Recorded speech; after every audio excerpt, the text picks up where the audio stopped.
प्रधानमंत्री नरेंद्र मोदी को धन्यवाद देने के लिए बरेली में नेहरू युवा केंद्र पर राष्ट्रीय मुस्लिम पसमानदा महासम्मेलन का आयोजन किया गया। इस सम्मेलन में जिले भर से हजारों पिछड़े मुस्लिम समुदाय के लोगों ने हिस्सा लिया। सम्मेलन के माध्यम से बताया गया कि केंद्र सरकार और प्रदेश पिछड़े मुस्लिमों के हितों का कार्य कर रही है, पिछड़े मुस्लिमों को मुख्यधारा से जोड़ने का काम कर रही है। भारतीय जनता पार्टी कानून के हिसाब से काम कर रही है। वहीं इस मौके पर पिछड़ा वर्ग कल्याण मंत्री नरेंद्र कश्यप ने कहा कि देश और प्रदेश सरकार सभी के साथ है, सबका साथ सबका विकास करने का काम कर रही है, सभी के हितों का ध्यान रख रही है। वहीं अल्पसंख्यक कल्याण मंत्री धर्मपाल सिंह ने कहा कि विपक्षी पार्टियों ने अब तक बांटने का काम किया है, लेकिन भारतीय जनता पार्टी ने सभी को जोड़ने का काम किया है। सभी नागरिकों को समान अधिकार देने का प्रधानमंत्री नरेंद्र मोदी और योगी आदित्यनाथ ने काम किया है। वहीं दानिश अंसारी ने कहा कि सरकार मुसलमान के साथ है, देश का मुसलमान भी सरकार के साथ है। विपक्षी दलों ने अभी तक मुस्लिमों को बांटने का काम किया है, लेकिन बीजेपी मुस्लिमों को जोड़ने का काम कर रही है। आस्कर टुडे के लिए फिरोज खान के साथ रफत आलम की रिपोर्ट। देखिए, पासमानदा मुस्लिम समुदाय के जो सुर को प्रधानमंत्री नरेंद्र मोदी जी ने स्वर देने का कार्य करा है, आज उस सब को लेकर जो पूरे देश भर में पासमानदा समुदाय के आर्थिक, राजनीतिक और शैक्षणिक हिस्सेदारी की चर्चा हुई है, उस चर्चा को मुख्य चर्चा में लाने के लिए माननीय प्रधानमंत्री नरेंद्र मोदी जी का धन्यवाद करने के लिए गांव-गांव, गली-गली से ये पासमानदा समुदाय आज यहाँ इकट्ठा हुआ। रैली के माध्यम से क्या मुस्लिम लोगों के लिए, समुदाय के लोगों के लिए भाजपा में शामिल करने का भी विचार है? ये सब भारतीय जनता पार्टी जिंदाबाद कर रहे हैं, नरेंद्र मोदी जिंदाबाद कर रहे हैं, योगी जी जिंदाबाद कर रहे हैं। इसका सीधा मतलब ये है कि इनका विश्वास प्रधानमंत्री नरेंद्र मोदी जी पर जम गया है। समाज को कैसे आगे बढ़ाने का काम किया जाए, माननीय मोदी जी की नीतियां, माननीय योगी जी की नीतियां इस समाज को आगे बढ़ाने के लिए काम कर रही हैं। जो सुविधाएं, नागरिक सुविधाएं सभी को एक समान मिलने का काम इस समाज के द्वारा सारा विकास हो, इस सरकार ने प्रयास किया है।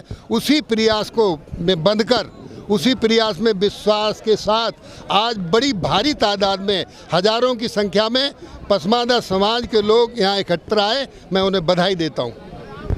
मंत्री जी, क्या अब आने वाले वक्त में हम ये देखेंगे कि मुस्लिमों को टिकट भी मिलेंगे? भारतीय जनता पार्टी सबका साथ, सबका विकास, सबका प्रयास, सबका विश्वास, मुसलमानों को टिकट पहले भी दिए हैं और आगे भी देने का काम किया जाएगा। मदरसों, अगर हम मदरसों की बात करें तो मदरसों को लेकर एक भ्रांतियां लगातार आ रही हैं, तो क्या स्टैंड है सरकार का और क्या मकसद है? बेहतर शिक्षा के लिए, बेहतर स्वास्थ्य के लिए, बेहतर शिक्षा के लिए मदरसा शिक्षा में बहुत परिवर्तन किया गया है। अब हम इनको NCERT की किताबें देने का काम कर रहे हैं। अब मात्र ये मौलवी ही नहीं, ये IAS और IPS और इंजीनियर और डॉक्टर बनेंगे गरीब मुसलमानों के बच्चे। इसमें परिवर्तन किया है। खैर मानते पर आप जो नई सिस्टम में आना चाह रहे हैं, जित पे अड़े, इनके लिए क्या करेंगे? इसके लिए उच्च स्तरीय वार्ता करके फिर बातचीत की जाएगी। बच्चों के हक में जो अच्छा होगा वो किया जाएगा। धन्यवाद। पसमानदा समाज का बरेली में इतनी बड़ी रैली, इतनी बड़ी महारैली इस बात की तरफ इशारा कर रही है कि सबके साथ और सबके विकास का सिद्धांत लेके जो भारतीय जनता पार्टी ने देश में काम शुरू किया था, वो आज अमल में आ रहा है। आज की रैली को देख के मैं ये कह सकता हूँ कि जिस समुदाय को, जिस समाज को कांग्रेस, समाजवादी पार्टी, बहुजन समाज पार्टी धर्म जाति के नाम पर उकसा कर तोड़ने का काम करती थी, आज उस समाज ने पहल की है राष्ट्र के साथ अपने आप को साथ लेके चलने का, प्रधानमंत्री मोदी जी, योगी जी के साथ चलने का। ये जो पैगाम आज बरेली से जा रहा है, मैं कह सकता हूँ ये देश के लिए बहुत शुभ संकेत है। हमारा राष्ट्र मोदी योगी जी के नेतृत्व में पसमानदा समाज के समर्थन से और ज़्यादा मजबूत होने वाला है। बसपा सिंबल पे चुनाव लड़ने जा रही है, पहली बार निकाय चुनाव में, क्या कहेंगे, कितना इम्पैक्ट आएगा? दलित क्योंकि काफ़ी हद तक बीजेपी के साथ जुड़ा है, वो वापस लेना चाह रही है वोट। बहुजन समाज पार्टी एक MLA जिसका विधानसभा में रह गया हो, उस पार्टी के साथ लोगों का विश्वास वापस आना कदापि संभव नहीं है। जो पार्टी अपने आदर्श भूल गई है, जो पार्टी अपना मिशन भूल गई है, जिस पार्टी का उद्देश्य पैसा और आराम रह गया है, उस पार्टी का अब प्रदेश में कोई स्थान नहीं है। उत्तर प्रदेश की जनता ने ये महसूस कर लिया कि योगी जी के नेतृत्व में जिस प्रकार से 5.5 वर्षों में प्रदेश प्रगति के पथ पर आगे बढ़ा है, अब केवल बीजेपी योगी मोदी का ही शासन रहने वाला है, देश में भी, प्रदेश में भी, नगरीय चुनाव में भी।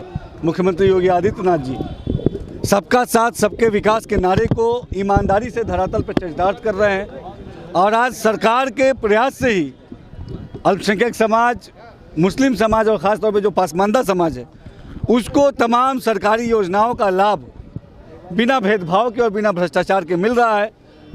एक विश्वास भारतीय जनता पार्टी के प्रति, नरेंद्र मोदी जी और योगी जी के प्रति आज मुस्लिम समाज का, पसमानदा समाज का बना है और ये विश्वास आज आप इस बड़ी जो रैली हुई जिसमें बड़ी संख्या में अलग अलग ज़िलों से मुस्लिम समाज के और पसमानदा समाज के हमारे भाई वो इकट्ठा हुए और उन्होंने इकट्ठा होकर एक स्वर में कहा कि आज वाकई में सही मायनों में मुस्लिम तरक्की की तरफ आगे बढ़ रहा है और ख़ास तौर पे नौजवानों की अच्छी शिक्षा की व्यवस्था केंद्र सरकार और योगी सरकार ने की है और सबने एक मत में विश्वास से कहा कि ये वो सरकार है जिसकी मुसलमान समाज को ज़रूरत थी और आज मुसलमान समाज पूरे विश्वास के साथ नरेंद्र मोदी जी के साथ और योगी जी के साथ खड़ा है। कह रहे हैं कि ये उनका एक स्टंट है चुनाव में और वो मुसलमान जो है हमेशा धोखा देती है भारतीय जनता पार्टी। देखिए, हम लगातार मुस्लिम समाज के तरक्की के लिए काम कर रहे हैं और जिस नेता का आप नाम ले रहे हैं, ओवैसी जी हो गए, चाहे समाजवादी पार्टी हो गई,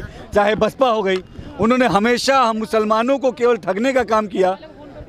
जब वो सत्ता में आए, सरकार में आए, जब पावर में आए, उन्होंने मुस्लिम समाज के तरक्की के लिए और ख़ास तौर पे हमारे नौजवानों की अच्छी शिक्षा के लिए उन्होंने कोई कदम नहीं उठाया।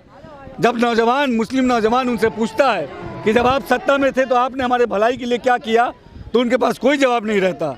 आज योगी सरकार चाहे मदरसा शिक्षा की बेहतरी हो, चाहे हमारी बहनों को अच्छी व्यवस्था से जोड़ने का काम हो, चाहे अल्पसंख्यक बहुल क्षेत्रों में इंफ्रा डेवलपमेंट करने का काम हो, हर जगह पूरी ईमानदारी से काम करने का कार्य किया।